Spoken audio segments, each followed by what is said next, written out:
SI Hariprasad పై డీజీపీకి ఫిర్యాదు చేసిన స్థానిక నేతలు.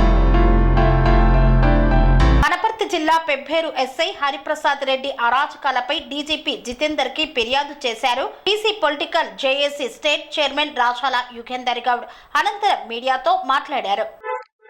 పెబ్బేరు ఎస్ఐ హరిప్రసాద్ రెడ్డి అరాచకాలపై, ఆయన అవినీతి అక్రమాలపై ఇవాళ డీజీపీని కలిసి వినతి పత్రం ఇవ్వడం జరిగింది. ఆయన పైన ఫిర్యాదు చేసాం. మరి ఆయన వచ్చినప్పటి నుంచి అనేక అవినీతి ఆరోపణలతో ఈరోజు ఆయన పనిచేస్తూ ఉన్నారు. గత ఏప్రిల్ 1 నాడు పెబ్బేరులో గోదాములు అగ్ని ప్రమాదం జరిగి దాదాపు 10 కోట్ల మేర ప్రభుత్వ ఆస్తి నష్టం కలిగినా కూడా పట్టించుకోకుండా నిందితులకు ఆయన సాయం చేసినటువంటి పరిస్థితి కూడా మనం చూస్తూ ఉన్నాం.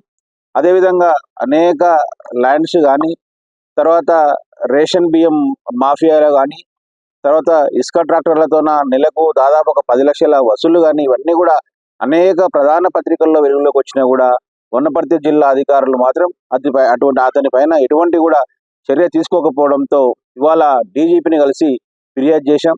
మరి మొన్న రీసెంట్గా ఒక మహిళ మెడలోంచి బంగారం ఎత్తుకెళ్తే దొంగలు మహారాష్ట్రకు చెందిన సోలాపూర్ అనుకుంటా, మరి వారిని రికవర్ చేసే ప్రయత్నంలో రికవర్ చేసి వాళ్ళతో డబ్బులు తీసుకొని రికవర్ చేసినప్పుడు ఏం చేయాలంటే కోర్టులో డిపాజిట్ చేస్తారు. ఎవరైనా కూడా, ఏ చిన్న పిల్లలైనా చెప్తారు చట్ట ప్రకారం. కోర్టులో డిపాజిట్ చేసిన తర్వాత ఆ కోర్టు నుంచి బాధితులకు అప్పచెప్పడం జరుగుతుంది. కానీ ఈయన మాత్రం కోర్టులో దాదాపు ఒక 70,000 మాత్రమే డిపాజిట్ చేసి మిగతావి ఈయన లంచంగా తీసుకొని దాంట్లో 80,000 బాధితునికి ఫోన్పే ద్వారా చేశాడు. ఇక్కడ చూస్తా ఉన్నాం. 50,000 ఒకటి, 30,000 ఒకటి బాధితునికి, ఇంకో మహిళకు దాదాపు ఆమె కూడా ఒక 50,000 వరకు ఫోన్పే చేశారు. ఇది ఒకటే ఎవిడెన్స్. దాదాపు ఇది ఒక పత్రికలు చూసాం మనం. నిఘా నేత పర్వత కక్కుర్తి అని, తర్వాత అక్రమార్కులకు పోలీస్ అధికారి అండే అని, అదేవిధంగా నేత పేరు చెప్పుకొని ఆ అక్రమాలని, ఇవన్నీ కూడా అతనికి సంబంధించినవే. మళ్ళీ ఇన్ని ఆధారాలు ఉన్నా కూడా వనపర్తి జిల్లా ఎస్పీ గారు కానీ, తర్వాత ఐజీ గారు కానీ ఎటువంటి చర్య ఎందుకు తీసుకోవడం లేదు? ఈ సందర్భంగా చెప్తా ఉన్నాం. మీడియాలో రాసినట్లు నేత పేరు చెప్పుకుంటున్నాడు, కానీ నేతలకు అతనికి ఎలాంటి సంబంధం లేదు. వనపర్తిలో ఉన్నటువంటి స్థానిక శాసనసభ్యులు కానీ ఎవరైనా సరే ఎలాంటి అవినీతి అక్రమాలను కూడా ప్రోత్సహించే వ్యక్తి కాదైనా. నిజంగా కూడా ఆయన ఒక నిజాయితీపరమైన ఎమ్మెల్యే, కానీ ఆయన పేరు చెప్పుకొని అధికారులు ఇటువంటి చర్యలకు పాల్పడతా ఉన్నారు. మరి డీజీపీ గారు కూడా అతని పైన ఎంక్వైరీ చేసి పూర్తిగా వెంటనే సస్పెండ్ చేసి క్రమశిక్షణ చర్యలు తీసుకోవాలని చెప్పి బీసీ పొలిటికల్ చేసి పక్షాన్ని విజ్ఞప్తి చేస్తా ఉన్నాం.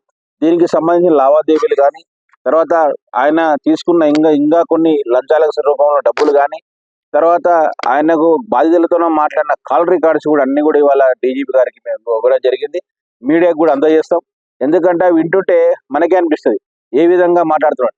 చివరికి ఎంత దిగజారిందంటే ఎస్ఐ గారు పాత ఇనుప సామాన్ ప్లాస్టిక్ కొనుగోలు చేస్తారు కొంతమంది చెత్త, వారిని కూడా బెదిరించి లక్షలు వసూలు చేస్తాడంట. వాళ్ళు ఇవ్వకపోతే నువ్వు చోరీ చేసినావు, నువ్వు దొంగతనం చేసినావు, ఆ కేసులో నేను బుక్ చేస్తాను. ఇసుక ట్రాక్టర్ల కాడ ఒక ట్రాక్టర్ కింద నెలకు 10 లక్షలు అవి. తర్వాత రేషన్ బియ్యం మాఫియా, పీడిఎస్ బియ్యంలా దానిలో దందా. ఇంకొక వార్తలు ఏమనిపిస్తున్నాయంటే ఆయననే కొంతమందిని ముఠాను ఏర్పరచుకొని దొంగతనం చేస్తాడంట. చేయించినాక వచ్చిన దాంట్లో షేర్ తీసుకుంటారని చెప్పి పెబ్బేరులో ప్రచారం జరుగుతూ ఉంది. నిన్న మేము పెబ్బేరుకు మార్నింగ్ వాక్ వెళ్తే దాదాపు అనేక మంది కూడా ఎస్ఐ పైన కూడా ఫిర్యాదులు వచ్చినాయి. రియల్ ఎస్టేట్ల, సివిల్ మ్యాటర్ల తలదూర్చడం, ఇటువంటి మ్యాటర్లు దాదాపు అక్కడ పెబ్బేరులో అనేది ఒక సంత చాలా ఫేమస్. ఆ పెద్దది మన ఆస్తి అంటే పెద్ద సంత మన రాష్ట్రాలలో. అటువంటి సంతలో అనేక వ్యాపారాలు సాగుతూ ఉంటాయి. చాలా చోరీకి గురైనా కూడా ఈయనకు రావడం, సెటిల్మెంట్ చేసుకోవడం, బాధ్యులతో తీసుకోవాలి, తర్వాత నిందితులతో కూడా తీసుకోవాలి. ఇంతకుముందు ఆయన బాధితులతో మాట్లాడిన కాల్ రికార్డు కూడా స్పష్టంగా ఉంది. ఒక మహిళలను నిందితురాలని కావచ్చు 8 రోజులు నేను స్టేషన్లో పెట్టుకున్నా, ఎవరు పెట్టుకుంటారు? నిజంగా చట్ట ప్రకారం ఎన్ని గంటలు పెట్టుకోవాలి? 24 hours పెట్టుకోవాలన్నా, లేకుంటే 8 రోజులు పెట్టుకుంటారా? ఇంత క్లియర్గా ఉన్నా కానీ అతని పైన ఎందుకు చర్యలు చేపట్టడం లేదు? అందుకే అతనిని వెంటనే సస్పెండ్ చేసి ఉద్యోగుల నుంచి కూడా తొలగించడం కూడా అంటే బాగుంటుంది ప్రజలకు. ఎందుకంటే ప్రతి ఒక్కరు దాదాపు 10 మందిలో ఒక 2-3 వ్యతిరేకంగా ఉన్న సహజంగానే 10లో 10 మంది కూడా ఎస్ఐ అరాచకాల నుంచి ఇబ్బంది పడతా ఉన్నారు పెబ్బేరు ప్రజలు.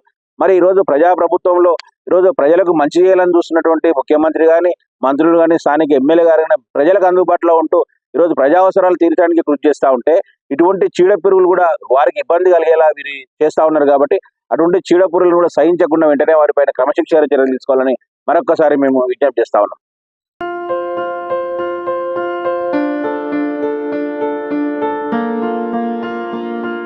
సంస్కృతి సంప్రదాయం ప్రేమ ఆప్యాయత రాజసం ఉట్టిపడే వేడుకలకు అనువైన ప్రదేశం MLN కన్వెన్షన్ హాల్. కని విని ఎరుగని రీతిలో జరిగే మీ ఇంటి కళ్యాణ వైభోగానికి అందమైన కళ్యాణ వేదిక MLN convention hall. MLN convention hall ప్రత్యేకతలు: సువిశాలమైన wedding halls, centralise AC, banquet hall మరియు విశాలమైన డైనింగ్ హాల్. వధువరుల కోసం ప్రత్యేక AC మరియు నాన్ AC గదులు. నక్షత్రాల వెలుగులో పచ్చని పచ్చికపై పార్టీల కోసం అనువైన గార్డెన్. MLN కన్వెన్షన్ లో CCTV పర్యవేక్షణతో పూర్తి భద్రత. 2000 వాహనాలు పార్కు చేసేందుకు సువిశాల పార్కింగ్ సౌకర్యం. మీ ఇంట జరిగే అన్ని శుభకార్యాలకు, పెళ్లి, reception, engagement, birthdays, get together, corporate events, ఏ ఇతర శుభకార్యాలకైనా అందమైన వేదిక MLN కన్వెన్షన్ హాల్. బుకింగ్ కోసం సంప్రదించండి 7550438888 మరియు 7550428888. మా అడ్రస్ చీర్యాల లక్ష్మీ నరసింహస్వామి దేవాలయం ప్రక్కన, near outer ring road, Keesara junction, Cheeryal గ్రామం, మేడ్చల్ జిల్లా.